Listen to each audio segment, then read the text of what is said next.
Welcome to the Dynamis podcast. We are doing a work in progress segment, so we're kind of figuring this out as we go. But this is going to be a weekly or bi-weekly market update. I got my co-host in with me today, Bromley. You want to introduce yourself really quickly? Yeah, thank you, Tim.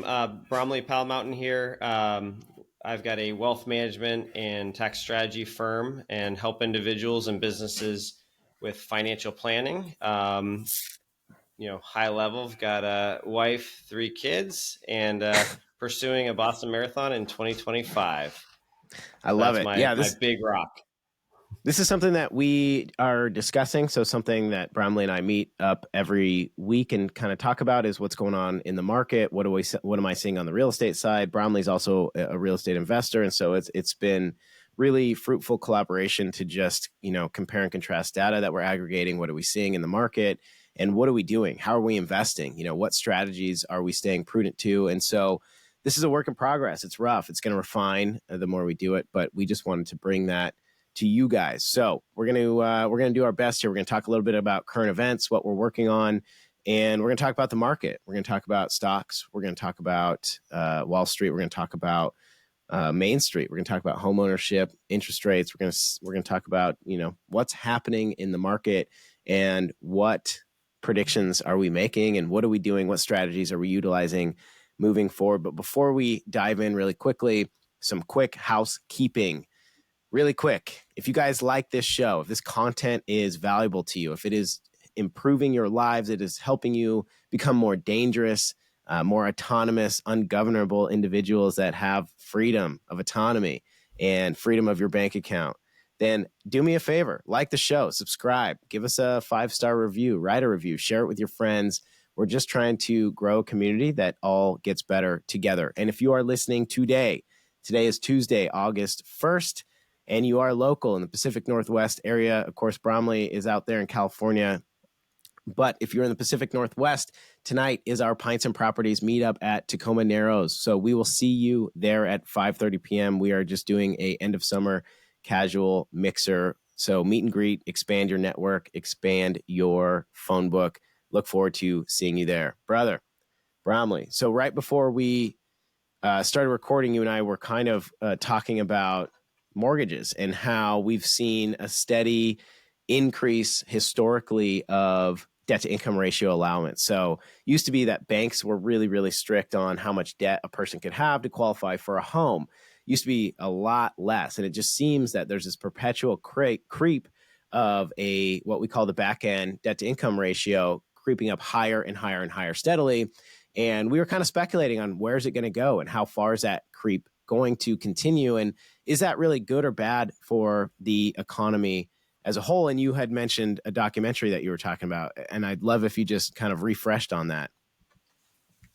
Yeah, so we'll have to put in the show notes the name of the documentary, but I'd say the high level point of it is one, the American dream, or this concept that homeownership is the American dream, was actually a marketing play by banks to sell this highly lucrative product that you're just talking about, Tim, called the mortgage. And it's really fascinating because when you look at it, one, the initial mortgages were about a 5-year loan, right? Which we've seen, to that theme of steadily creeping up. We've seen from 5 years to, standardization of 15 years. Then, sort of in the late 1900s, we start getting this 30-year mortgage product. And, the last few years, we've even started to see some 40-year products. So it definitely is a institution that's one, the longer the term, that squeezes down the monthly rate, which makes homes, conceptually more affordable. But at the same time, that means sellers can have higher and higher prices because we're spreading those payments over longer periods of time. And at the end of the day, on an amortization schedule, if you've ever looked at it, there's a ton of interest. And the longer you push out that note, the more interest you're paying. And in general, your average mortgage at this point, every home you buy, you're buying the bank 1.5 homes. So if you think about it simply from that perspective, it's a lucrative industry. Yeah, and this is where like I'll veer a little bit. First and foremost, we were discussing, hey, why are you a millionaire? Why are you a millionaire, Bromley? Well, it's because we leveraged mortgages from banks. We used bank lent money to purchase real estate and realize that appreciation gain. And of course, we place tenants in those properties that are paying off that debt service. So it's not, I mean, technically, yes, we're collecting rent and we're paying that debt service off, but we're leveraging opportunity and bank lent money. And the bank is, they're lending us this money. Here's a pro to this argument. Okay.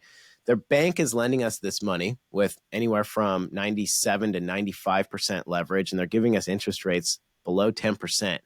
Over the last decade, we saw interest rates around, 2 to 3%. And when you think about the amount of leverage and the amount of risk that the bank is carrying to give you that opportunity, yes, they're increasing the debt ratios, and maybe they sold us this American dream of, the mortgage so that we'd go buy these products, but it's made you incredibly wealthy.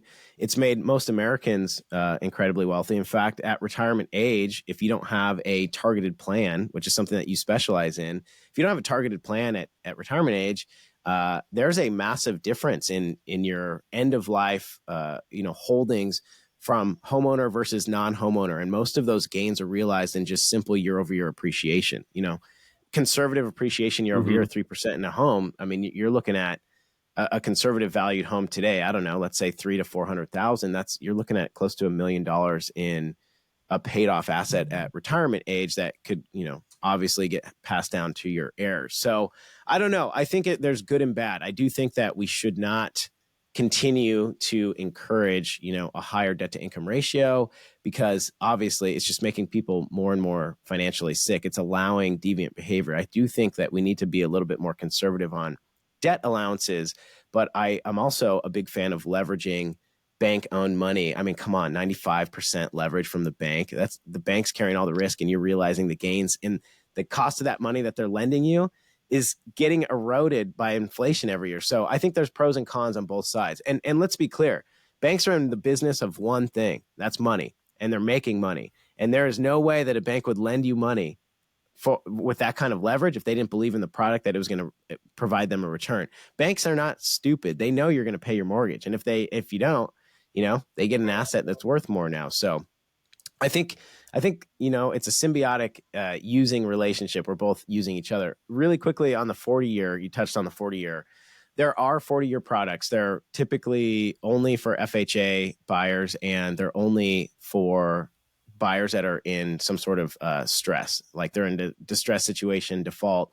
So you cannot originate a 40-year product, but you can refinance if you're in a difficult situation. And here's the problem with the 40-year products is that when you recast into a 40-year, just like Bromley was saying, the front end of that loan is like the majority is interest payment. So you're not realizing the benefit of homeownership.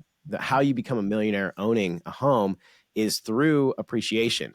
And when you're only paying interest and you're not paying down the principal, then you're much slower to realize that appreciation growth over time. So there's pros and cons. I mean, it can get you out of a hard situation, but also you're not benefiting either. So Bromley, Yeah, a couple things on that, Tim. So hold on, I want go to ahead. comment on what you just said. So yeah, to your point, like how did we become millionaires? Absolutely. The appreciation of the homes and the fact that the bank will lend you, the first home I ever bought, they lent me 90% of the money to take down that property. I only had to come up with 10%. So at the time it was a $600,000 property, which means I put up 60,000.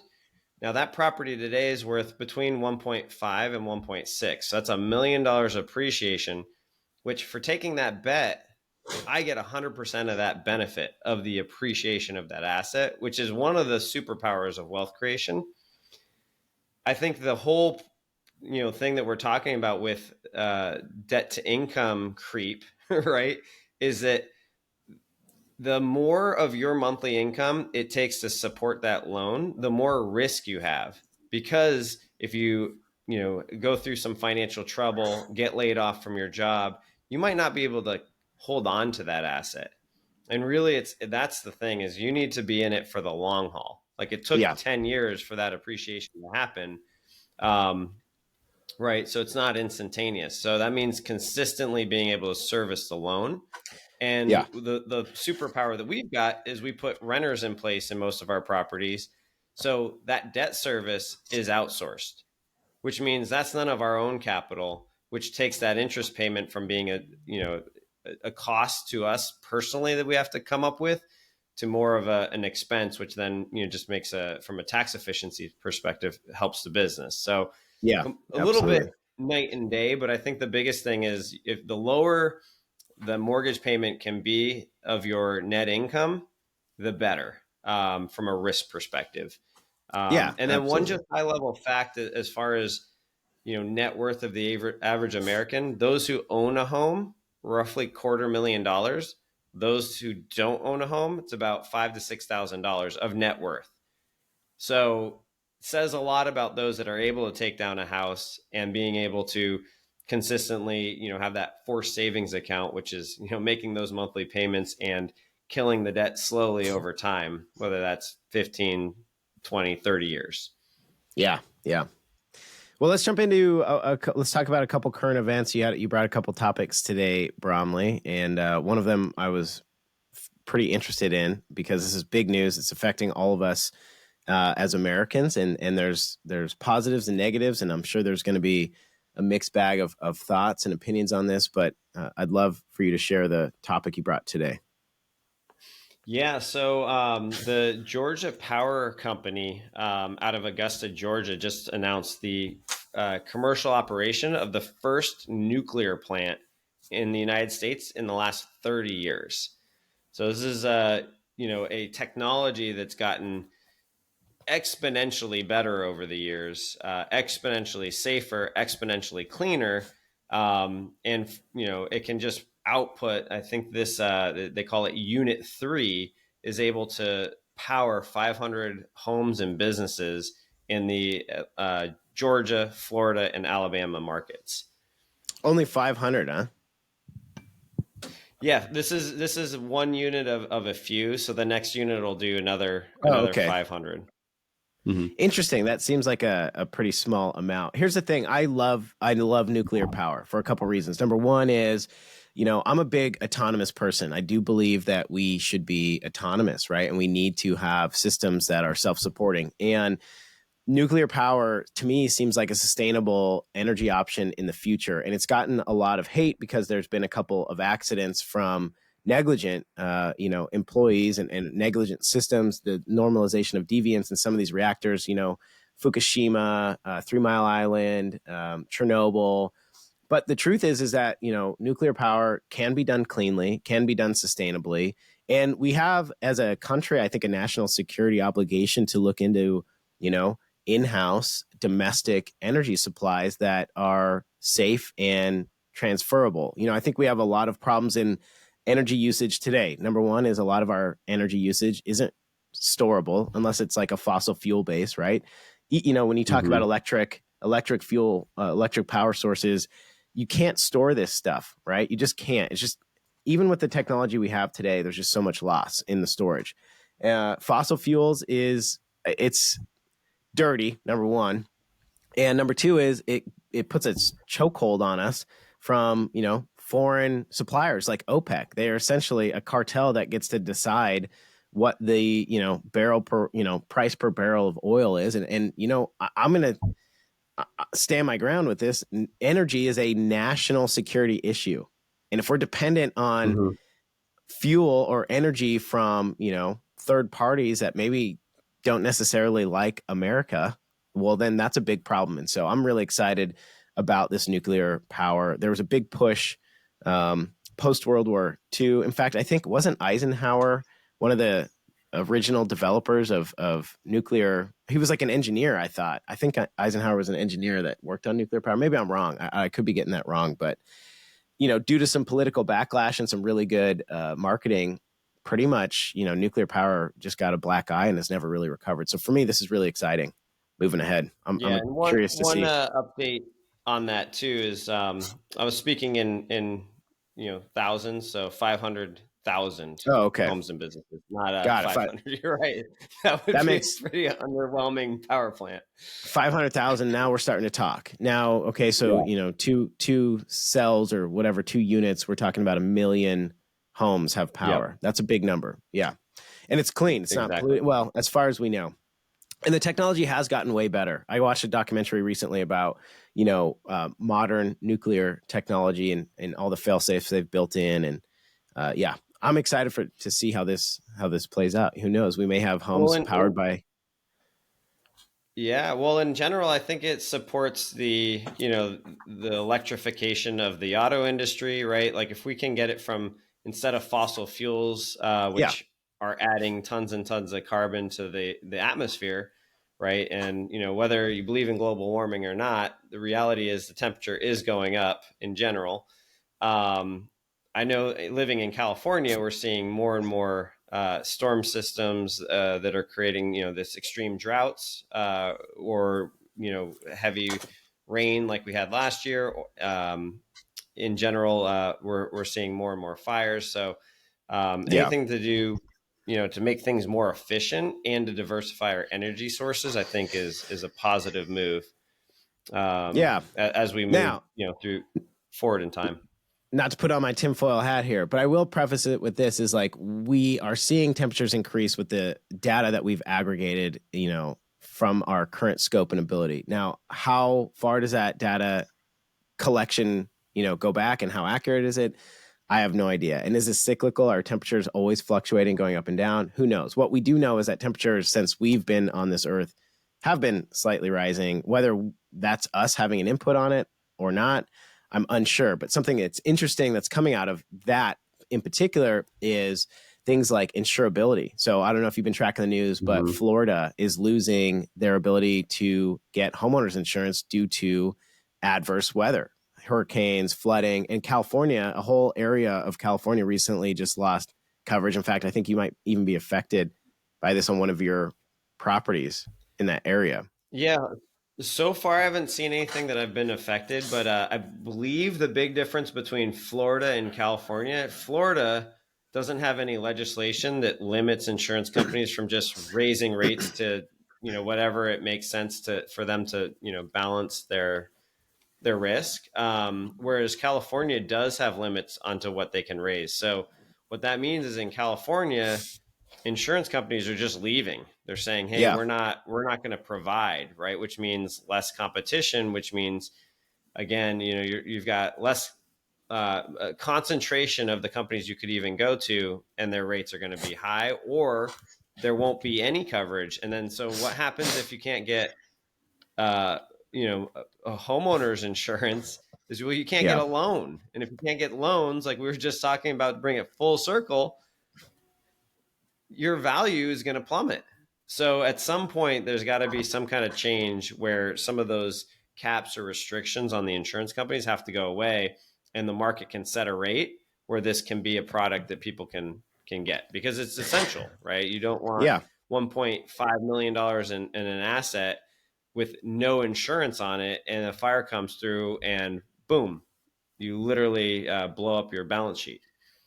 Yeah, yeah, and this is something that is interesting to keep an eye on. So whether or not, I mean, the climate, where you stand on the climate, doesn't really matter. What we can all circle around is like, how is this impacting our finances, right? Our wealth building ability, Mm-hmm. and this is going to change the game. And when there's a new input, there's a new rule, then we all are going to have to adjust. And so, if you have a large area that is uninsurable, then yeah, you're probably going to see depressed markets. And of course, every time there's a depression, there's opportunity. But it's just something that's interesting to keep an eye on. The article I was reading this morning talking about a couple major insurance carriers completely pulling out of Florida altogether. So similar to what you were seeing Oh, really? in California. Yeah, similar to what you're seeing out there in California. Last thing that we were going to touch on really quickly for current events, and this is another dividing topic, is the Fed Now. You mentioned that the Fed Now went live today, and I don't know. What do you think about this? What do you think about the Fed Now? Yeah, I mean, I like that you mentioned earlier about putting on your tin hat. I'm not overly concerned. I feel like as far as the negative to it is, well, with this, kind of Fed coin, centralized digital currency, however you want to put it, there's concern that, our government might at some point create some kind of, social credit score, and then they can manipulate our interest rates, our crediting rates, what we can use our money for. So there's definitely that, okay, overarching, reach that the government could use as a lever. I don't see it happening personally. I'm looking at it more from the positives, but that's definitely out there. For me, it's, in general, banks have been, pretty crappy product for moving money electronically when you consider, they take a lot of time off on holidays. They're very grungy in the hours that they work. They tend to, if you move your money, it might take 3 days to clear. Well, the money moves instantaneously. They make a ton of money on what's called the float, which is them having access to your money, being able to lend on it, and create this spread or arbitrage. And it's very profitable for them to lock us out of our own money for periods of time. And to me, the Fed now just is creating an outlet that'll become more and more prevalent, where we have instant access to our money, which means we can put it to work for our benefit as opposed to being locked out. So to me, it gives me faster, more control of my own capital. And I'd rather have my dollar today than in the future guy, because of my sense of how I can put it to work. Right. I don't want Opportunity lazy cost. money. So Yeah, the what kind opportunity of cost. funds are we talking about here? Like, are you talking about like in your bank account? Or are you talking invested cash? What are we talking here? When you say like, Yeah, I oh, mean, there's a period that they can lock you out of your cash for transfers. yeah, a good example is I've got a bank account with Bank of America, and I've got one with Fremont Bank, and Fremont Bank has my line of credit that's tied against my one of my investment properties. So a perfect example is I might move money from my Bank of America checking account into my Fremont loan line of credit. And the reason I'm doing that is I want to park my money against that line of credit so I'm not accruing interest charges. Mm, Interest rates right now on that line of credit are like 12.5%. So for me, if it takes 3 days for the money that I've already moved, I no longer have access to it in my Bank of America account, to clear with Fremont Bank, for me to stop paying 12%, like that's a true cost. And so if yeah, I can get that money over instantaneously, I'm also limiting the damage there. So, that's one example of many. But another example might be you're moving it from a checking account earning nothing to, a high yield savings account with SoFi or Lending Club to get 4.5% right now. Well, it takes you 3 days to be able to start accruing that positive yield, right? yeah, yeah. So we're just talking about limiting the downtime. Yeah, I mean, there are positives. The banking system's old, it's antiquated, the technology's old, and something that we're realizing with, this new and better technology is just simply that, we're going to have better uses and more streamlined systems. But I will say, there is a large portion of me, tinfoil hat or not, that is concerned about things like, what does the future look like? How are we going to regulate this? Social credit scores, I mean, not to get too crazy, but a very real example is just 2 years ago during COVID, there was legitimate talk about not allowing unvaccinated people to go shop in certain grocery stores or commune at certain restaurants or go to certain areas. Like, you must go to this area. And so, look, are we going to see that again? I sure hope not. But I will tell you that it used to be much more tinfoil hatty for me prior to living through that. And now being on the other side, I see, okay, if the government is controlling our currency and, there are things like a global pandemic or social credit scores, and they could lock you out of your funds. That is secure. That is a concern for me. Something that I think I would really like to see. I'm not sitting here like worried that the world is ending over it, but something that I think I would absolutely love to see is some First Amendment protection around money. Right. So if money is essentially deemed, hey, how you vote is with your dollars, and your capital is essentially free speech, uh, then I think I could feel more comfortable. I'm not uncomfortable, but I definitely would love to see some language in the Constitution involving this type of event, especially surrounding currency. So, anyways, we'll see. It's interesting to see how this is going to play out. But listen, let's switch gears because we're running up on time here. And I want to switch gears and I want to talk about what's going on in the market. And Bromley, something that connected you and I, why you and I meet and commune and strategize is because, you know, some of our individual viewpoints might be different, but we tend to share the same ideologies in investing. And that's just being disciplined, prudent, staying invested, and being consistent and getting those base hits. We're not trying to knock the ball over the park fence every single swing. We're not trying to get a home run every single swing and go to the moon. But what we are trying to do is move our chess pieces accordingly and strategically and prudently, and do it every day in a disciplined manner to where we look up 5-10 years from now and we're in an entirely different financial landscape. And so, with that being said, our mindset shared in that same forward looking field. What's going on with the markets? What's going on with what are we seeing right now?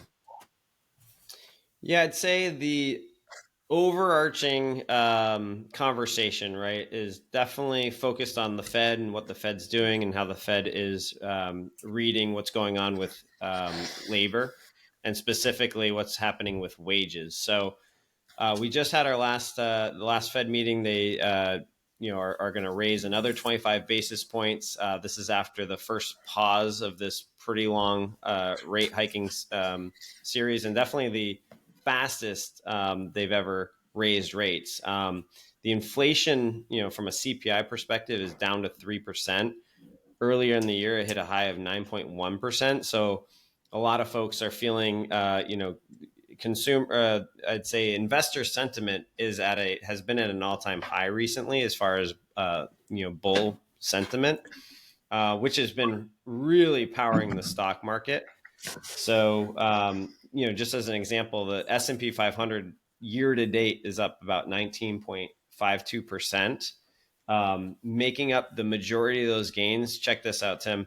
So let me know if you notice a trend here, but Apple's up 36%, Microsoft's up 37%, Alphabet, that's Google, is up 39%, Amazon's up 44%, and topping all of them is NVIDIA, up 159%. So the industry that was really hurt the most in 2022 at the start of all these rate hikes is really leading the way, which is part of the reason why I'm always a little bit of a contrarian, in that when something's been out of favor, instead of looking at that and fleeing, I'm more looking at that as like, okay, when's my entry point to jump in, right? So that you can get these great rides. Another kind of long-term trend of the international market, right? The developed market, European market, on a price to earnings perspective is about $15. The average price to earnings is about $15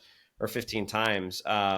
In the U.S. market, it's almost 10 times higher than that, more than like 25 times price to earnings ratios. So what that means is international is relatively cheap for the same earnings, right? But most dollars, when we talk to U.S. investors, are flowing into U.S. based companies. So just having a balanced approach, being in it, like you said, for the long term, and then picking up things that are out of favor, so we can buy them low and then ride them up until they're, when everybody's, screaming about an S&P 500, sometimes that's the time to start to rotate out.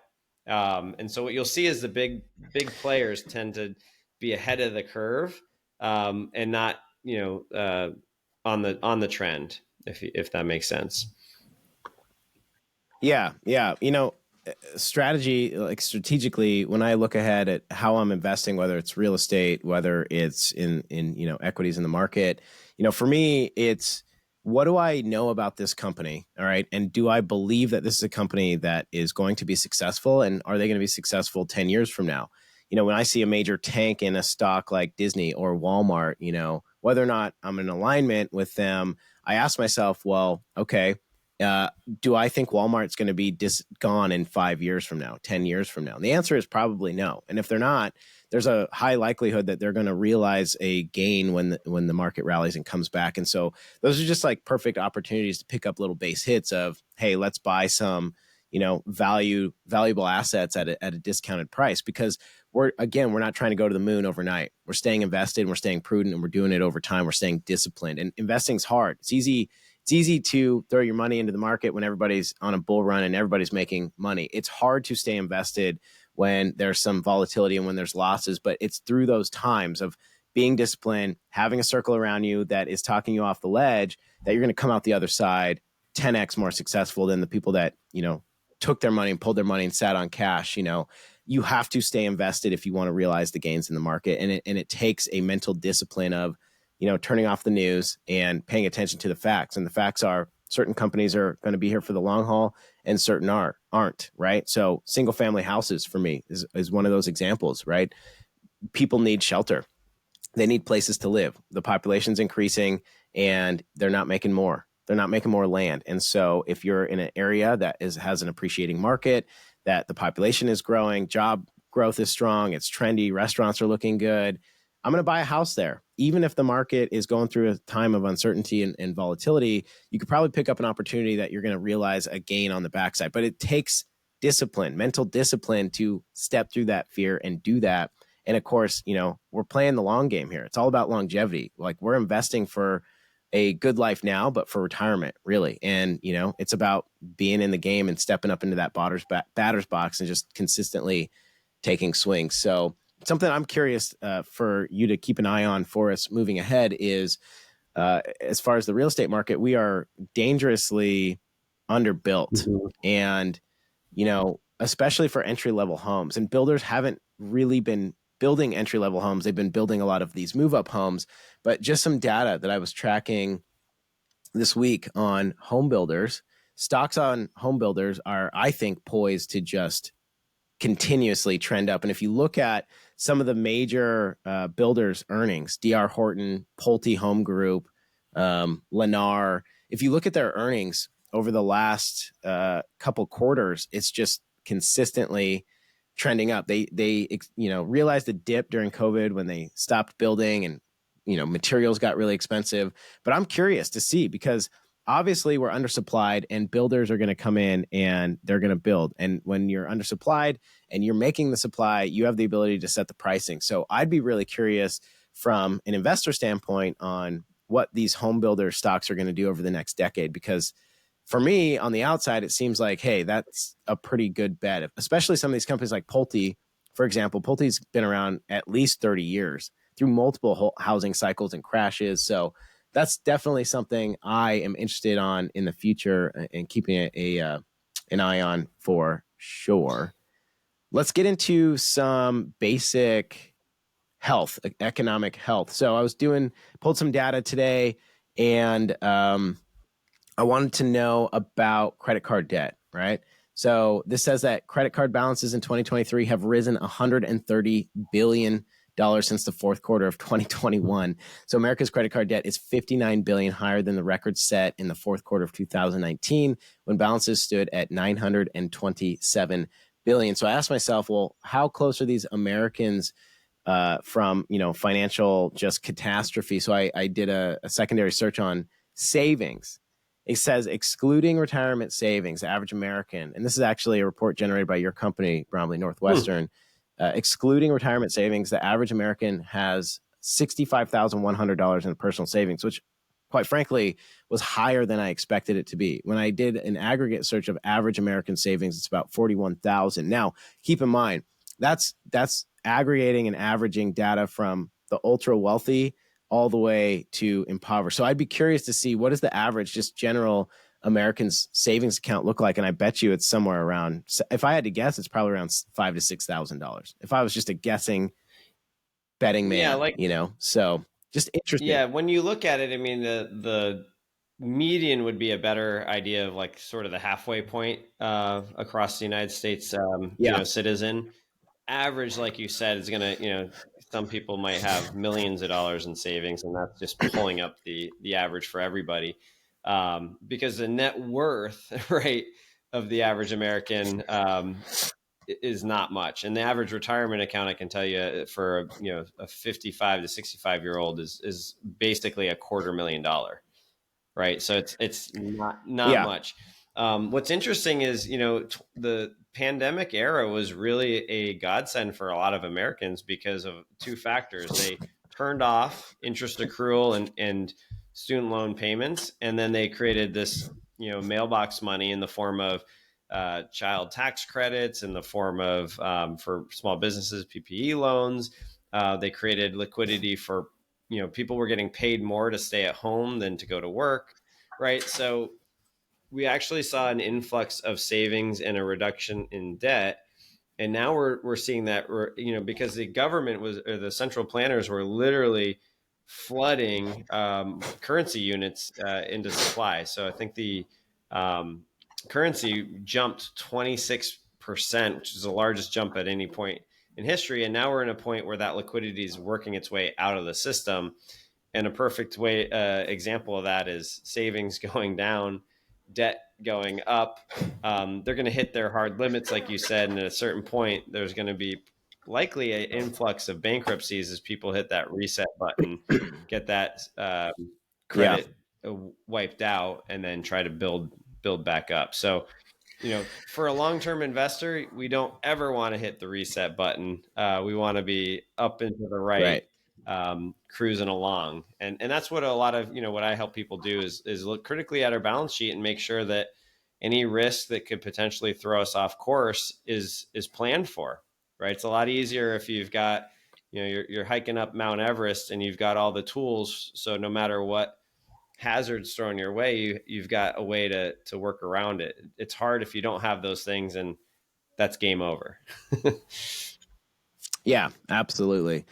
Let's talk a little bit about homeownership. So, just some basic market data if you're interested in what's going on in the housing market right now, and we'll wrap up with this. So, mortgage application rates. This is a really good way to kind of test the temperature in the housing market. Who wants to buy? Are Americans ready to buy?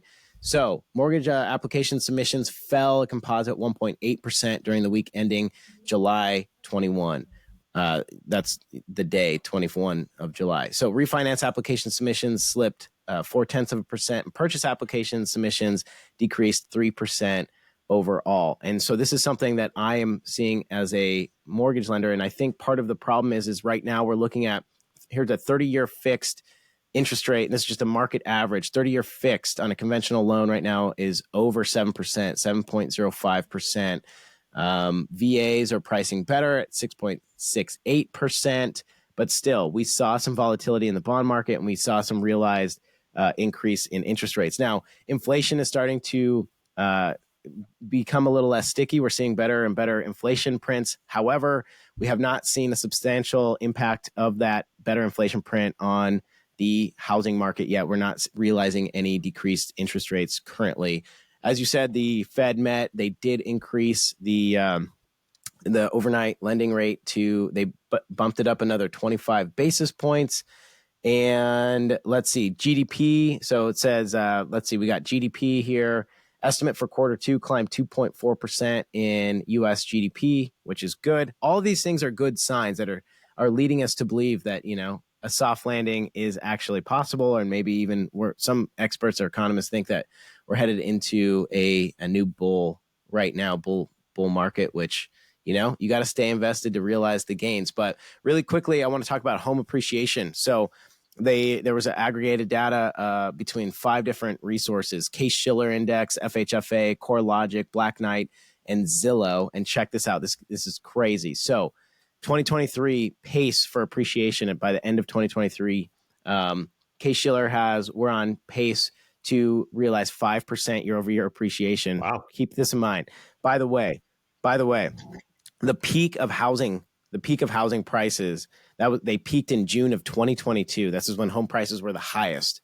We've just started to surpass the peak of June of 2022. So Case-Shiller we're on pace to realize 5% year over year appreciation. FHA is predicting 7% year over year. CoreLogic the highest at 10%. 10%.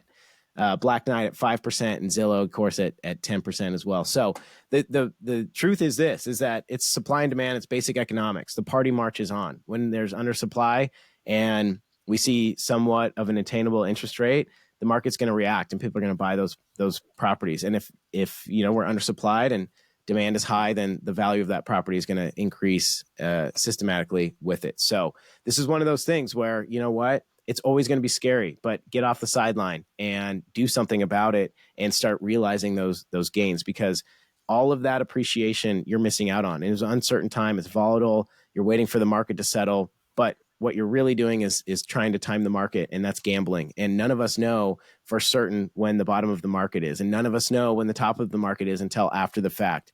And the best way to be prudent and to build wealth is to just get in the market, get in the game, and stay invested, and stay invested as long as you can. Have people like Bromley look ahead and forecast for you and try and navigate a path for you that is going to circumvent roadblocks and keep you in the game for as long as possible. So with that, great market update. Bromley, any closing thoughts? Yeah, just I guess a couple thoughts on what you just mentioned of the housing market. So the average appreciation rate across the median home in the United States is about 5%. So if they all the forecasts and predictions are 5 to 10%, I mean, we're above trend line. But think about what that means. We were talking earlier about affordability. That's inflationary, right? Homes going up in value. So for those of you that think the Fed's just going to reduce rates starting in 2024, I personally, I'm starting to see certain things that will be a little bit stickier on this inflation journey. One of the things that was rolling over was housing, but now we're actually reversing that trend. So that's inflationary. Wages, which you would think would be a positive, right? Because if there's more dollars, more capital in the market, people can spend more. They're spending more. They're feeding all these businesses. They can be more profitable.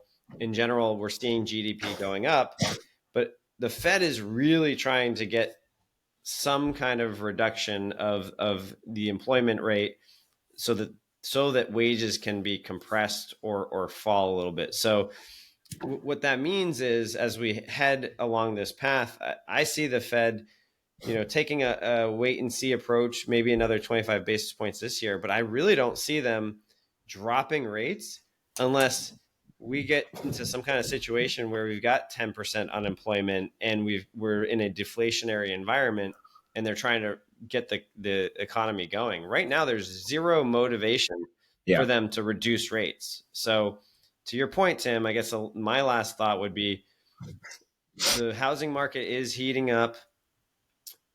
Higher rates are here for longer. So get adjusted to it and just underwrite and find deals where you can get started.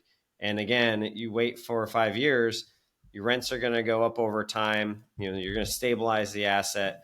You're going to start to get a larger and larger spread of income on it.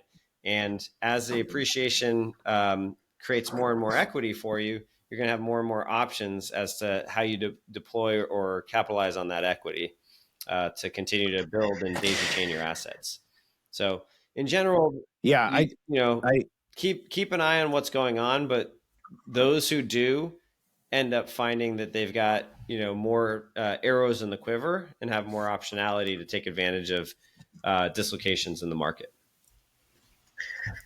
Yeah, absolutely. I think, we're better off just pausing and pausing for as long as possible on the rate hikes. And then, obviously I think there are going to be cuts coming in the future, probably next year at some point. But, the economy is probably better off just let's pause and just see how things go. I don't think we need any more hikes. We definitely don't need to cut. But if they start cutting how they are proposing to cut next year, it's just going to be a landslide back down to the bottom, and that doesn't make any sense either. So, anyways, we'll be keeping an eye on this, and we're going to be checking on this data and bringing it to you. So, thanks for sticking around. We will catch you on the flip side. Absolutely. And if you have any suggestions or want to see us touch on anything on the next one, please put in the comments.